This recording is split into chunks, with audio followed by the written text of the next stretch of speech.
ইসকনের চিন্ময় কৃষ্ণের মুক্তি চেয়ে শেখ হাসিনার বিবৃতি। ইসকন নিষিদ্ধে ব্যর্থ হলে আলেম সমাজ প্রতিরোধ গড়ে তুলবে, বললেন মামুনুল।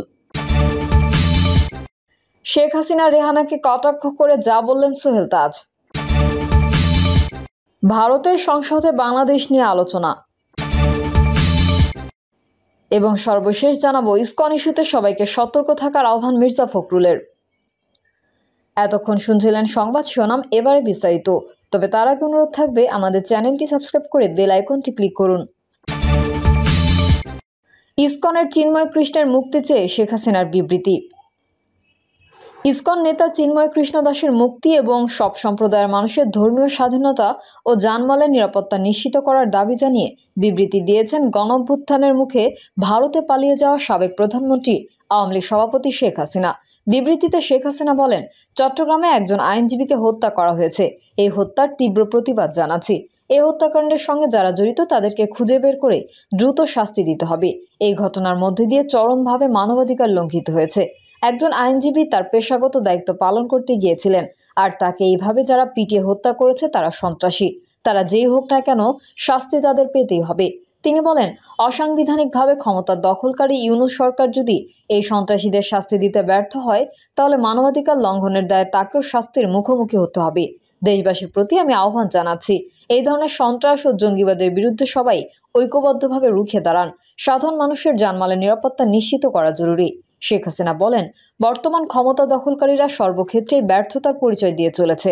নিত্য প্রয়োজনীয় দ্রব্যমূল্য নিয়ন্ত্রণ করতে ব্যর্থ, মানুষের জীবনের নিরাপত্তা দিতেও ব্যর্থ। সাধারণ মানুষের উপর প্রত্যক্ষ ও পরোক্ষভাবে এসব নির্যাতনের তীব্র নিন্দা জানাই। সনাতন ধর্মাবলম্বী সম্প্রদায়ের একজন শীর্ষ নেতাকে অন্যায়ভাবে গ্রেফতার করা হয়েছে। অবিলম্বে তাকে মুক্তি দিতে হবে। চট্টগ্রামে মন্দির পুড়িয়ে দেওয়া হয়েছে দাবি করে শেখ হাসিনা বলেন, ইতোপূর্বে মসজিদ, মাজার, গির্জা, মঠ এবং আহমাদিয়া সম্প্রদায়ের ঘরবাড়ি আক্রমণ করে ভাঙচুর ও লুটপাট করে আগুনে পুড়িয়ে দেওয়া হয়েছে। সব সম্প্রদায়ের মানুষের ধর্মীয় স্বাধীনতা ও জানমালের নিরাপত্তা নিশ্চিত করতে হবে। তিনি দাবি করেন, আওয়ামী লীগের অগণিত নেতাকর্মী, ছাত্র জনতা ও আইনশৃঙ্খলা বাহিনীর সদস্যদের হত্যা করার পর চলছে হামলা, মামলা ও গ্রেফতারের মাধ্যমে হয়রানি। আমি এসব নৈরাজ্যবাদী ক্রিয়াকলাপের তীব্র নিন্দা ও প্রতিবাদ জানাই। ইসকন নিষিদ্ধে ব্যর্থ হলে আলেম সমাজ প্রতিরোধ গড়ে তুলবে, বললেন মামুনুল। বাংলাদেশ খেলাফত মজলিসের মহাসচিব আল্লামা মামুনুল হক বলেছেন, একজন আইনজীবীকে প্রকাশ্যে কুপিয়ে ও জবাই করে হত্যা করেছে ইসকন। এছাড়া তারা সাম্প্রদায়িক উস্কানি সৃষ্টি করে অরাজকতা সৃষ্টির লক্ষ্যে কাজ করছে। তাই এই রকম সাম্প্রদায়িক উস্কানিতে পা না দিয়ে দেশবাসীকে সজাগ থাকার অনুরোধ করছি। আলেম সমাজ ক্ষমতায় গেলে শেখ হাসিনার মতো দানব সরকার হবে না। তিনি আরও বলেন, আমরা ইসকনের বিরুদ্ধে বারবার কথা বলেছি, সতর্ক করেছি, তবুও সরকার সজাগ হয়নি। এই তো এবার সর্বোচ্চ আদালতের দিকে তাকিয়ে আছি সন্ত্রাসী গোষ্ঠী ইসকনকে নিষিদ্ধ করার। যদি ইসকনকে আদালত নিষিদ্ধ করতে ব্যর্থ হয়, তাহলে আলেম সমাজই প্রতিরোধ গড়ে তুলবে। মামুনুল হক আওয়ামী লীগ সরকারের সমালোচনা করে বলেন, আওয়ামী লীগ সরকার এদেশে ইসলামী তৌহিদ জনতার ওপর স্টিম রোলার চাপিয়ে নিষ্পেষিত করেছিল। ইসলামী জনতা ও আলেম সমাজ সবচেয়ে বেশি নির্যাতনের শিকার হয়েছিল। 2013 সালে মতিঝিলের শাপলা চত্বরে হেফাজত ইসলামের নেতাকর্মীর ওপর লাখ লাখ গুলিবর্ষণ করা হয়েছিল।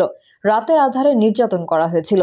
খেলাফত মজলিসের এই মহাসচিব শেখ হাসিনাকে উদ্দেশ্য করে বলেন, শেখ হাসিনা জনগণের ভোটাধিকার হরণ করেছিল, প্রশাসনকে দলীয়করণ করেছিল, আইনশৃঙ্খলা বাহিনীকে দলীয়করণ করে পেটুয়া বাহিনীতে রূপান্তর করেছিল। শেখ হাসিনা রাজনীতি শুরু করেছিল দেশকে শেষ করে দেওয়ার জন্য। মামুনুল হক বলেন, বিগত এপ্রিল মাসে ফরিদপুরের মধুখালীতে দুই ভাইকে হিন্দু অধ্যুষিত এলাকায় পিটিয়ে হত্যা করা হয়েছিল। সেই হত্যার সঠিক বিচার হলে গত মঙ্গলবার চট্টগ্রামের আদালত চত্বরে আইনজীবী হত্যাকাণ্ডের ঘটনা ঘটত না। তিনি বলেন, 30,000 কোটি টাকার পদ্মা সেতুর কাজ দেখিয়ে 20,000 কোটি টাকা পাচার করেছে আওয়ামী লীগ। এরকম বড় মেগা প্রকল্প থেকে 2-3 গুণ টাকা বিদেশে পাচার করেছে। এখন ইসকনকে লেলিয়ে দিয়ে দেশের দাঙ্গা সৃষ্টি করে স্বার্থ হাসিল করতে চাচ্ছে তারা। মামুনুল হক অন্তর্বর্তীকালীন সরকারকে উদ্দেশ্য করে বলেন, দেশের লেভেল প্লেইং ফিল্ড তৈরি করে অতি দ্রুত নির্বাচন দিন। জনগণ নির্বাচনের দিকে তাকিয়ে আছে। শেখ হাসিনা রেহানাকে কটাক্ষ করে যা বললেন সোহেল তাজ। গত 5ই আগস্ট তীব্র প্রাণঘাতী গণ আন্দোলনের মুখে দেশ ছেড়ে ভারতে পালিয়ে আশ্রয় নেন ক্ষমতাচ্যুত সাবেক প্রধানমন্ত্রী শেখ হাসিনা। আওয়ামী লীগ সরকারের পতনের পর থেকে দেশের নানা দাবি দেওয়ার নগরীতে রূপ নেয় ঢাকা শহর। অনেকের অভিযোগ, বর্তমান অন্তর্বর্তীকালীন সরকারকে বেকায়দায় ফেলতে ক্ষমতাচ্যুত আওয়ামী লীগ এসব ঘটনার পেছনে ইন্ধন যোগাচ্ছে।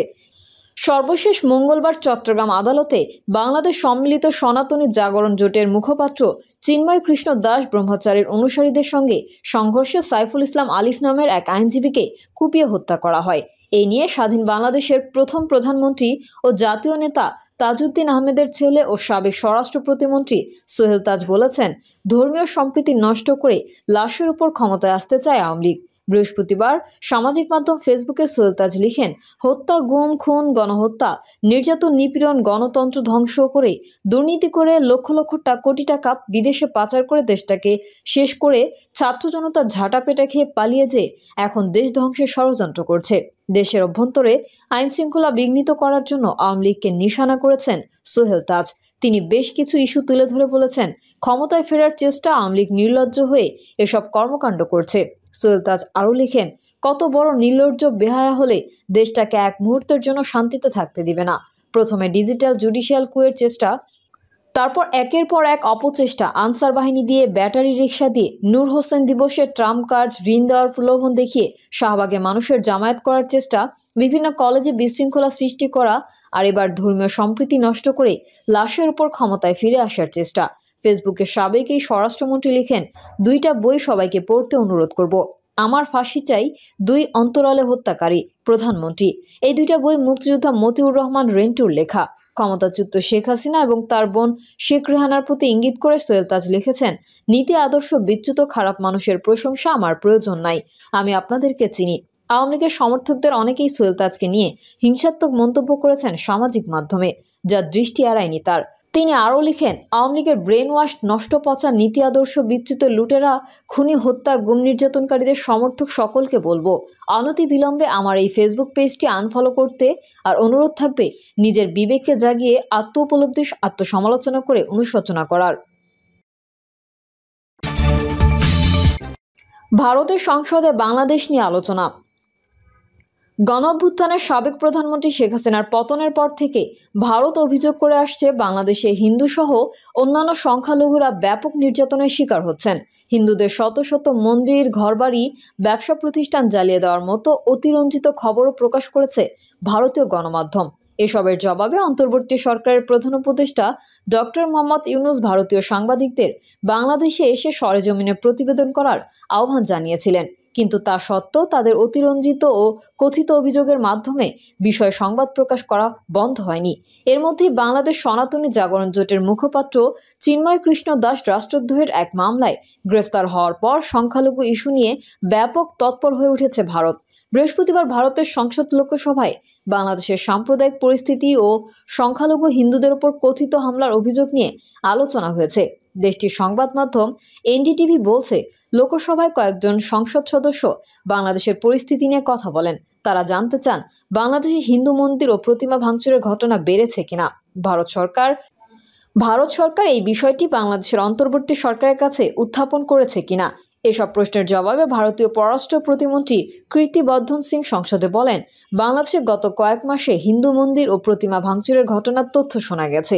ভারত সরকার এই ব্যাপারে নিজেদের উদ্বেগের কথা জানিয়েছে, যার মধ্যে রয়েছে তাঁতিবাজারে পূজা মণ্ডপে হামলা, সাতক্ষীরায় কালী মন্দির থেকে দুর্গাপূজার সময় সোনার মুকুট চুরির ঘটনা। তিনি বলেন, ভারত সরকার হিন্দু সহ সব সংখ্যালঘুর প্রার্থনা স্থলের নিরাপত্তা নিশ্চিতে বাংলাদেশ সরকারের প্রতি আহ্বান জানিয়েছে। এছাড়া সংখ্যালঘু সহ দেশটির সব নাগরিকের নিরাপত্তা নিশ্চিতের দায়িত্ব অন্তর্বর্তী সরকারের বলে জানিয়ে দিয়েছে ভারত। এদিকে সনাতনী জাগরণ জোটের মুখপাত্র চিন্ময় কৃষ্ণ দাসকে গ্রেফতার এবং পরবর্তী ঘটনাবলী নিয়ে ভারতের প্রধানমন্ত্রী নরেন্দ্র মোদীর সঙ্গে বৈঠক করেছেন দেশটির পররাষ্ট্রমন্ত্রী এস জয়শঙ্কর।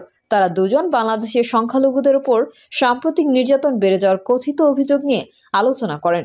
অন্যদিকে ভারতের পশ্চিমবঙ্গের প্রদেশের মুখ্যমন্ত্রী মমতা বন্দ্যোপাধ্যায় বাংলাদেশের বর্তমান পরিস্থিতি নিয়ে উদ্বেগ প্রকাশ করলেও তিনি জোর দিয়ে বলেছেন, অন্য দেশের বিষয় হয় এটি নিয়ে তিনি মন্তব্য করতে স্বাচ্ছন্দ্য বোধ করেন না। বৃহস্পতিবার পশ্চিমবঙ্গের বিধানসভায় দেওয়া বক্তৃতায় বাংলাদেশের সাম্প্রতিক পরিস্থিতি নিয়ে এমন মন্তব্য করেন তিনি। ইসকন ইস্যুতে সবাইকে সতর্ক থাকার আহ্বান মির্জা ফখরুলের। ইসকন ইস্যুতে সবাইকে সতর্ক থাকার আহ্বান জানিয়েছেন বিএনপির মহাসচিব মির্জা ফখরুল ইসলাম আলমগীর। তিনি বলেন, উদ্দেশ্যমূলকভাবে দেশে অস্থিরতা তৈরির চক্রান্ত চলছে। ফ্যাসিবাদের ফিরে আসার সম্ভাবনা বেড়ে গেছে। এজন্য সবাইকে ঐক্যবদ্ধ থাকতে হবে। মির্জা ফখরুল বলেন, স্বৈরাচারের দোসররা পরিকল্পিতভাবে নানান ঘটনা ঘটাচ্ছে। কোনোভাবেই এতদিনের আত্মত্যাগ ব্যর্থ হতে দেওয়া যাবে না। নিজেদের মধ্যে অনৈক্য সৃষ্টি হবে না করে ঐক্যের মাধ্যমে সামনে এগিয়ে যেতে হবে। বিএনপির এই নেতা আরও বলেন, ফ্যাসিবাদ পরাজিত হয়েছে, তবে তারা যে কোনো সময় ফিরে আসতে পারে। আজকে আমরা দুর্ভাগ্যজনকভাবে এমন কতগুলো কাজ করছি, যে কাজগুলোর মধ্যে দিয়ে কিন্তু ফ্যাসিবাদের ফিরে আসার সম্ভাবনা অনেক বেড়ে গেছে। প্রিয় দর্শক, এই ছিল এখনকার সর্বশেষ সংবাদ। আপডেট সংবাদ পেতে চ্যানেলটি সাবস্ক্রাইব করে বেল আইকনটি ক্লিক করুন। কমেন্টে আপনার মতামত জানিয়ে আমাদের সাথেই থাকুন। ধন্যবাদ সবাইকে। আল্লাহ হাফেজ।